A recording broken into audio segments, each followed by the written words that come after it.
Maalab at mapagpalayang araw sa inyong lahat.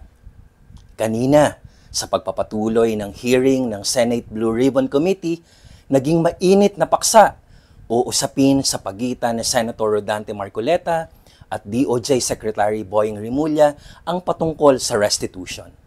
Ano ba ang ibig sabihin nito? Simplihan natin.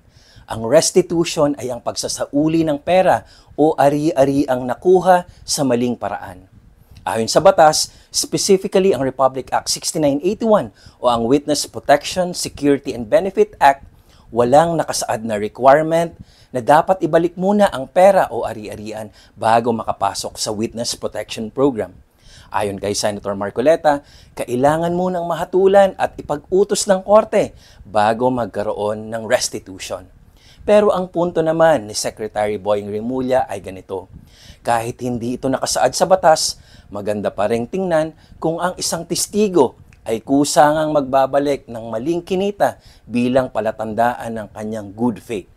Ipinunto din ng kalihim ang tinatawag nating discretionary powers ng DOJ sapagkat nasa kanila ang huling desisyon base sa kanilang pagsusuri kung ang isang testigo ay karapat-dapat na mapasailalim sa Witness Protection Program.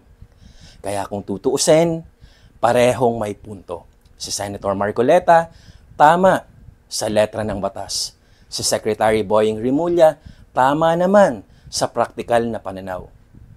Kasi ang pagsasauli ng pera at ari-arian ng mga sangkot na personalidad ay dagdag na sukatan kung totoo ngang tapat at handa silang makipagtulungan upang makamit ang tunay na hustisya at mapanagot ang lahat ng may sala.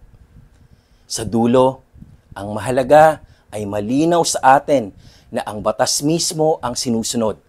Pero may espasyo pa rin para sa diskresyon ng Department of Justice kung paano masisigurong makatarungan at makabuluhan ang paggamit ng Witness Protection Program.